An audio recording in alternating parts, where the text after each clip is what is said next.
I don't know. I drew a blank. Hello, everybody. My name's Logan, And I'm Jen. and this is Surprised by Marriage. Surprise! Hey, if you're watching this video, we, particularly Jen, just want to tell you this one little thing. You are doing date night wrong. You're doing date night wrong. That's not what I want to tell people. That is exactly what Jen wanted to tell you. She is blaming all of you. No. She's saying you're doing it wrong. I'm saying you could be doing it wrong. Correct. Maybe Oh, you are could. rocking date night. Sorry, when we talked about this, I did not hear the could part. So I apologize, babe. You could be doing date night wrong. Yeah, we just want to talk about making the most of date night because there are some people who say that date night is not the cure-all be-all for struggling marriages, which could be true if you're doing date night wrong. Right. And if you follow us and have seen some of our previous videos, you know that Jen and I do like to go on a lot of dates. Yeah. Now, I know our dates may be somewhat unique and different, and you're like, oh, they keep it fun and entertaining, but there are levels to that date that, I don't know, we just really don't throw out there. I haven't really shared, so, you know. We might have shared this video. Yeah, we may have but, shared it We're once. going to get to that part later. So I don't know if you've seen the movie Date Night with Steve Carell and Tina Fey. We love that movie. We can't exactly recommend it because there's some inappropriateness in it, but it's funny. But we just wanted to mention that because it's the perfect example of a couple that is actually going on a date every single week, but their marriage is kind of like in a rut. Right, yeah, the movie's called Date Night because they literally have a date night planned into their marriage every week. Yeah, like the babysitter showed up and they like forgot that they were gonna have a date, but it was just this regular thing. So And it's pretty obvious when you start watching the movie that even though they have a date night planned every week in their marriage, that it's not, like Jen said, it's not fulfilling. It's not fulfilling. It's not curing their stallness or dryness that they have in marriage. Right. So they go to the same restaurant every week, which is not a bad thing. I will say that. But they seem to talk about the same things every week, and they focus a lot on other people in the restaurant instead of like each other. They are having fun, it seems, I guess, with the little game they play. Yeah. Not gonna ruin it. But they could be making more out of their date night, which it ends up turning into that if you watch the movie or have seen the movie, but we're not going to spoil it. But we just wanted to mention that as a good example. Since we love having dates, date nights, whatever you want to call it, we can honestly say that you can use consistent date nights to connect in all the ways that a husband and wife should be connecting. Let's go through them. Physically, check. Emotionally, check.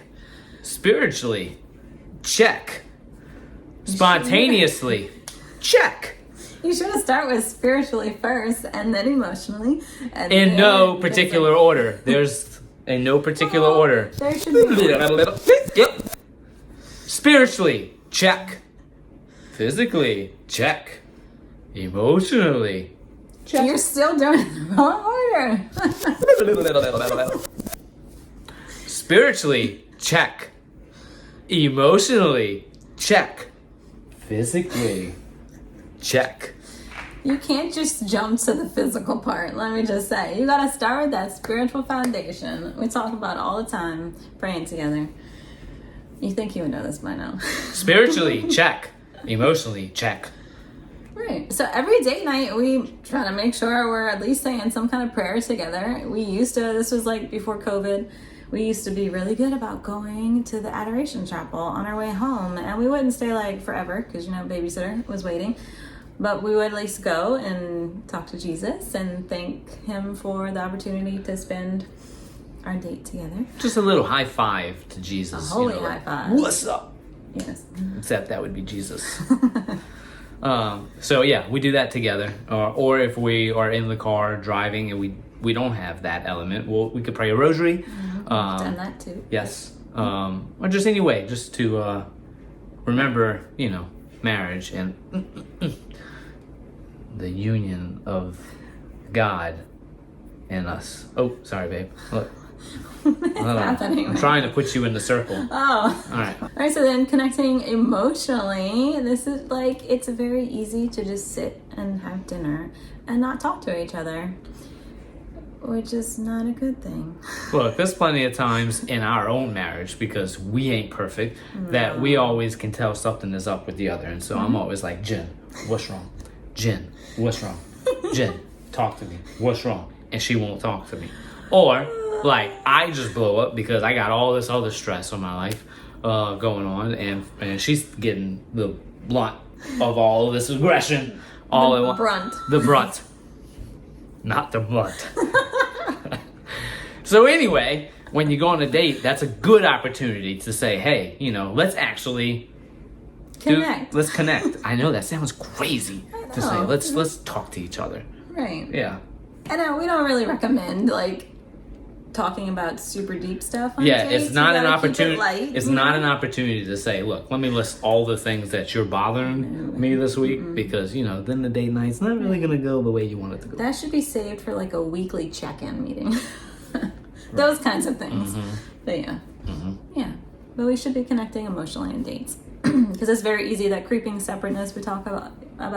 It's very easy to be in the same room and not be connecting and just be drifting apart. Living in the same house, drifting apart.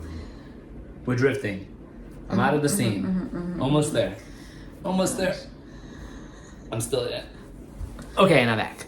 And the last way in which... well, let's talk about connecting physically. Because we haven't talked about that. Well, that was the last Oh, way. was it? Okay, so sorry. I was thinking something else. Continue. And lastly, we can connect physically. Are you going to kiss me? No, she's going to kiss me. Yes. All right, So, physically. kissing, holding hands. Do we... More all right, than if you that, need us to once you continue get explaining how to connect physically, then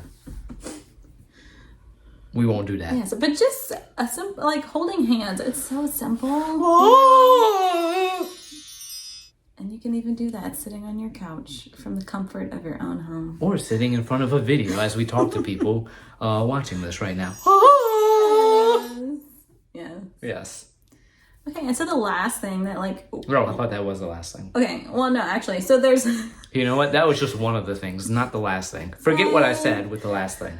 Okay, we've talked before about what we try to do on dates. And so, like, connecting physically, we should have had that in our initial list. But the last thing that we try to do on every date, which doesn't always happen because we're not perfect, is to try something new. Oh, yes. That And if was you something. Yes. have seen our recent video about the Goodwill date, this is the perfect example of trying something new. Right, because when we were first starting to get to know each other, or when you and your spouse were getting to know each other and you were going on dates, everything was new. Going to a restaurant was new. Going to a movie, yes, was new. But regardless, the feeling of doing something together for the first time is really like fulfilling.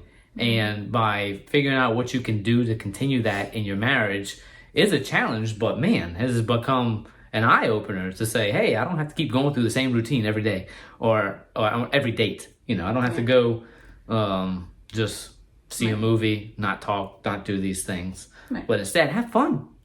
Get creative. Fun. That's the important thing. Have fun. Yeah, we've also realized through trying new things that what we're good at and what we're not good at and what we actually enjoy that we didn't think we would enjoy. Man, there's been some trust exercises on these dates too. Lots of trust exercises. Lot. Which helps you connect emotionally. It's like all right, they all connected, go really. So just remember, you could be doing date night wrong. But hopefully from here on out. Hopefully not doing date night wrong. Yeah, hopefully from here on out, you'll be doing it greatly. Fantastically. Right. So, yeah, well, that's just a little of our talk. And so, as always, please be sure to like us on Facebook, follow us on Instagram, and subscribe on this YouTube channel, and see the other links and resources that we have available in case you want to know more about date nights and how to do them not wrong, not correctly, but to make the most out of date night. As always, we shall see you later, and remember to connect physically. Ooh.